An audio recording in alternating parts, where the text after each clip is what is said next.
Welcome to another great video here on the culture of currency. I hope this one sticks with you as it has with me. Today we will be talking about the history and culture of a coin that is unique and fascinating. We are talking about Native American silver, in particular the War Chief coin from the Oglala tribe of the Sioux Indians. So please smash, hit, or cannonball onto that like button and enjoy the ride.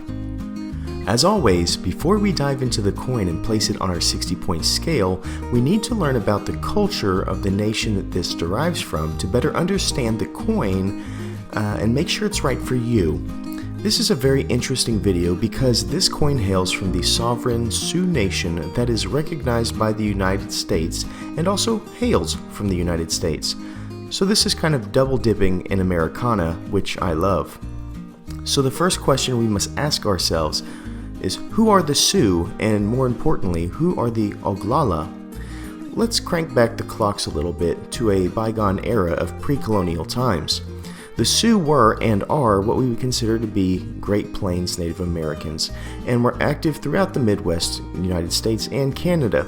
They were revered for their hunting and bravery in battle, but also had two core values that made them a good friend to have if you were a neighboring tribe.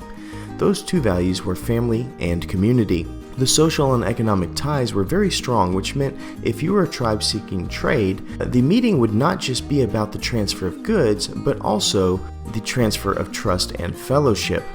The Sioux believed that all humanity had common bonds in the natural, celestial, and spiritual realm. This seems to be a foundational principle, and one of the reasons, in my opinion, that they did not get along with some of the European settlers.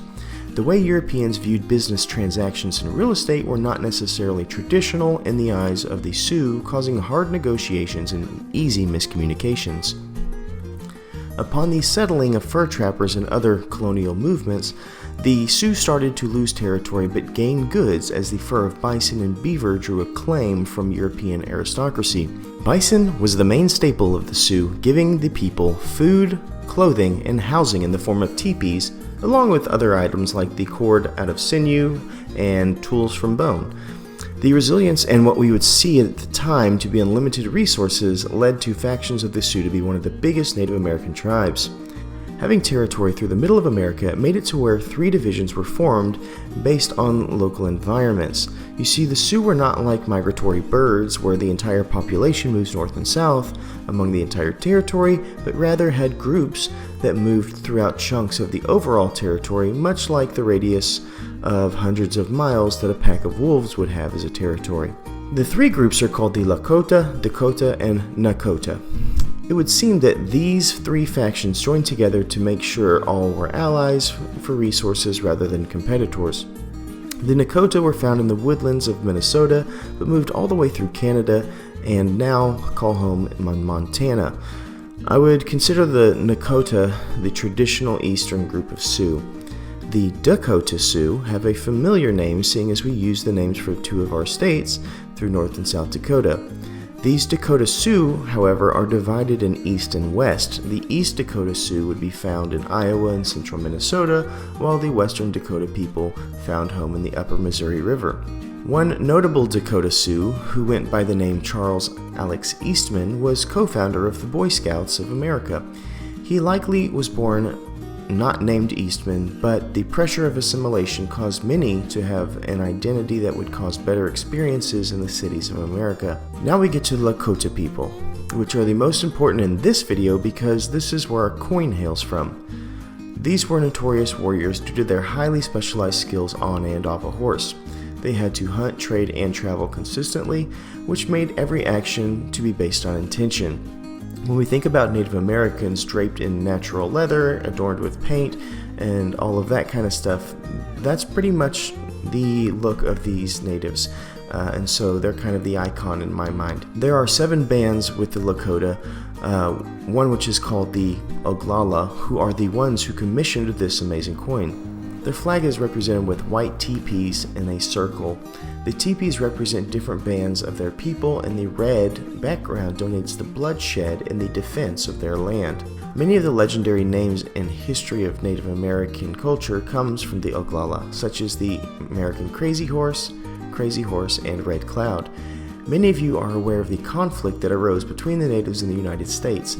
That is a topic for another video, but know that if you want to know more about the interactions of the U.S. and Native people, please comment and indicate below, and I will send you some links that might be helpful. All I will say is that our country is amazing, but not without its dark moments. I say this as a pride-filled American with Native blood. So who are the Oglala now, you might ask? You better buckle up for this one. This is information I stumbled upon making this video, and it has really opened my eyes. The Pine Ridge Reservation, of which this beautiful coin hails, is one of, if not the, most poor counties in the United States of America. It has the lowest life expectancy. According to the Pine Ridge Hospital, men's average life expectancy is 47 years old, and for women it's 55. The government says that it is 66 as far as the overall national mortality rate. None of these are good numbers. Of the 3,100 counties in the United States, the Oglala, Lakota County, contained entirely within the boundaries of the Pine Ridge Reservation, has the lowest per capita income with $8,768 and ranks as the poorest county in the nation. The news does not get any better as I read further.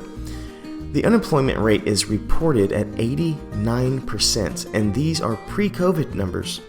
The yearly income for a family on average is under $30,000, whereas United States national average is over $50,000. When it comes to the poverty rate, the U.S. has a poverty rate of around 15%, and the Oglala have a rate well over 50%. However, many demographers actually chart it around 80%. Wounded Knee and Allen are the number 1 and 4 poorest communities in the nation. The education system has a 70% dropout rate, with only 10% obtaining a bachelor's degree or higher. Here are a few more statistics for you. Tuberculosis is 800% higher in this area than America as a whole. Infant mortality is 300% higher than America as a whole. Teen suicide is 150 times higher than America as a whole. Approximately 85% of Lakota families are affected by alcoholism. Approximately 58% of grandparents of Lakota families are raising their grandchildren, and approximately 50% of adults over the age of 40 have diabetes. I want to let you know that I did not make this video to become some type of an activist, but I needed to make sure I brought relevant facts to your eyes so that you understood the culture. I have listened to interviews and documentaries. I have read articles and done my part to bring this information to you. The one thing I keep hearing in the voices and testimonies of these people is that they need jobs bad. They have almost no economy. I can say that with most certainty.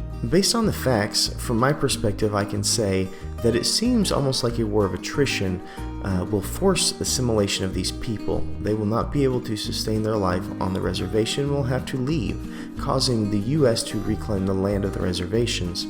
I do not know that this in fact is happening, but it sure seems like it on paper. To have this amount of struggle of a people within the borders of the U.S. seems to be a little hard to swallow. We send billions in aid to many of our allies and send millions to combative nations throughout the world. Why would we not spend adequately on the well-being of these reservations? The only conclusion I can draw at this point is that if we make life so bad on the reservations, people will leave. And if they leave, the state or federal entities can reclaim or purchase the land back at a discounted rate. What are your thoughts on this? Please, if you have listened to all of this, let me know. I would like to make sure that I'm seeing things plain and not giving you information that is not there. Comment if this is an accurate representation on what you understand based on the facts. I also read an article from the, I believe it was the House, somewhere in Congress. Basically, it talked about the taxation of roads, the amount of tax money going back to roads. The average American highway mile gets about $25,000 per mile on average, and within this community you get not even $2,000 per highway mile. In fact, the whole reservation got a little over $500,000 for all their roads, and if I were to extrapolate the data of what they should get per highway mile if they weren't a reservation, they should have received somewhere in the neighborhood of $13.6 million. So it just gives you another statistic to look at. Alright, we've done all that. Now let's get to the coin. This coin, as stated before, was commissioned by the Oglala tribe of Sioux, and I want to also let you know that every one of these coins sold does send money back to the tribe, so I would highly recommend you have one of these in your collection based on just that alone. When we look at the front of this coin, we see a very balanced coin. In the background, we have what I would describe as a textured mirror finish due to this being a reverse proof. We have a unique front with the common nomenclature for silver, as well as the Sioux Chief with feathers and arrowheads throughout. Center stage, we have the great chief upon his horse in full regalia. We see the shield and spear above the head and the horse painted for battle. The circle on the eye of the horse was thought to enhance the senses and spot danger. The handprint represents vengeance against an enemy, and the stripes on the nose are coup marks, meaning they had overthrown villages or settlements.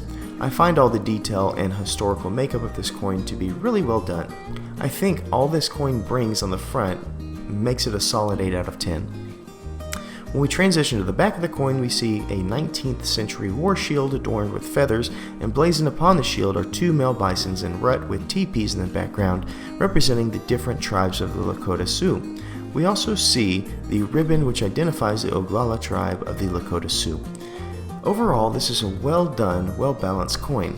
Personally, I love the design, and I find that it is well balanced and appropriate. I have to give it an 8 out of 10. Our next category is mintage. I could not find a mintage amount for this coin, but I have reached out to the Native American Mint and I await a response. Until I have a response, I will have to score this neutral a 5 out of 10. Though I imagine it will be much better score than that once I get those numbers.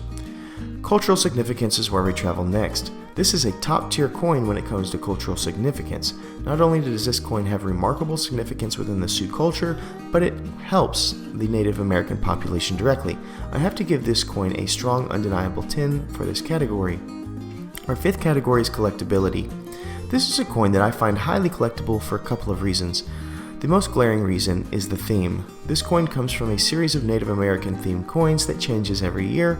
Anything within a series is collectible. Many things with Native American attributes are also collectible. I do not think that this is the magnitude of, let's say, a Queen's Beast in a series, but I think any collector in Americana needs this. So I have to score this one a 9 out of 10 for collectability. Our last category is uniqueness. This coin hits so many checkboxes here. This is a Native American coin. That itself is unique. This coin is of a series that is ever-changing. Once again, unique. This coin is a reverse proof, also unique, and I'm not sure on mintage, but I will have to score it a 9. This brings the total score of the Sioux Warrior Chief to a 49 out of 60, but with a likely mintage below 100,000 coins, I would say it would easily score above a 50, probably around a 52, 53. I just cannot tabulate that until I know. This means that the Sioux Silver is in fact a top tier coin that I highly recommend in every collection, especially if you like Americana. I will say that I picked this coin up for about $26 months back, and according to AppMex, it is selling around $35. Get into this series while it's still available, and as I stated before, I have a feeling that within 2 generations we will see the unfortunate loss of reservations due to assimilation through attrition. I hope and pray that this is not the case, but things really would have to change economically for these great people. Please remember to smash that like button if you enjoyed today's video. This was a special one for me, and I hope that I have brought some information to you that has value, and as always, please stay classy and current with the culture of currency.